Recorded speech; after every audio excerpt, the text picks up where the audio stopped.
All right, let's go behind enemy lines now with my good friend Dan Popper of The Athletic, who covers the LA Chargers. Popper, thank you so much for joining me, man. Thanks for having me, Connor. No problem, bud. No problem. All right, so I want to get right into this because I've been a big fan of the Chargers for a while and keep waiting for them to take that next step. It still doesn't seem like they have. What's been holding them back this year from becoming one of those top-tier teams across the league? Yeah, I think you have to start with the defense. Brandon Staley was hired in 2021 because of what he did with that Rams defense in 2020, building the best unit in football. And I think the Chargers certainly expected Staley to bring something close to that to the crosstown Chargers, and it just hasn't happened. Year one, they kind of pinned it on personnel, a lot of holdovers from a very different defense.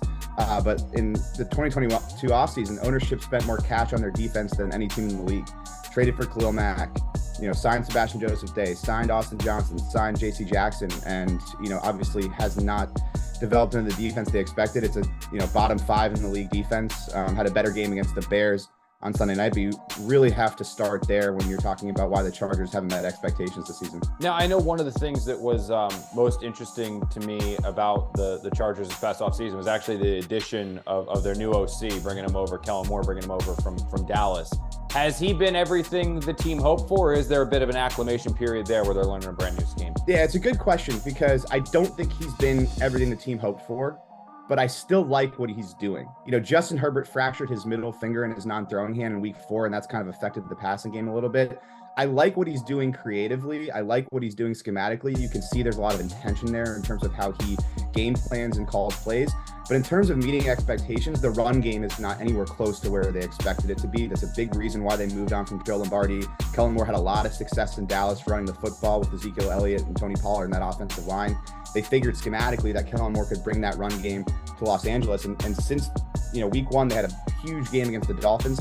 Since then, they've been by far the worst rushing team in the league. So I think when you talk about what Kellen Moore has done, I think structurally, I think it looks good, but the running game has to get better for him to meet the expectations to get to where they thought this offense would be when they hired him in January. One of my good friends from home actually kind of sent me this text message in jest, probably for fantasy football reasons, but it kind of got me thinking, and it was, quote, "Is Justin Herbert overrated?" I mean, I think he's really good. I don't think he's overrated. But the reality of the NFL is you have to win at quarterback. And we can talk about what wins are in quarterback stat, and that's fine if you're doing deeper analysis. But when you're talking about the layman fan looking at quarterbacks, like if you don't win in the postseason, then you're not going to be worth that $262 million contract, especially when you build a 27-0 lead in your first playoff appearance and you blow that lead and you miss a touchdown throw to Keenan Allen. Like all of that stuff is fair. And I think that criticism is going to exist for Justin Herbert until he gets it done in the postseason. But he's incredibly talented.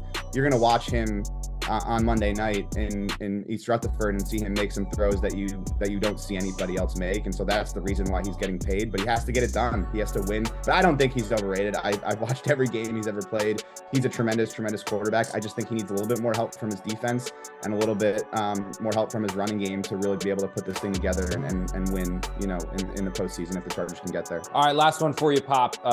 Right now, last line I saw was the Chargers favored by 3 on the road at MetLife. What's your pick and why for the game? Yeah, I think the Chargers pulled out, but I think it's going to be ugly. I think it's going to be low scoring, and I think it's going to be a really tight game. And but I get the sense that like we said, you can't take a lot from that Bears game, but I think in terms of morale, it really meant a lot to those guys in the locker room. It's a big game for the Chargers, though. This is a chance to get back to 500, but I think the Chargers pulled out something like 17-14 low scoring defensive game, and Justin Herbert makes the play at the end to pull it out. That's what I'm predicting.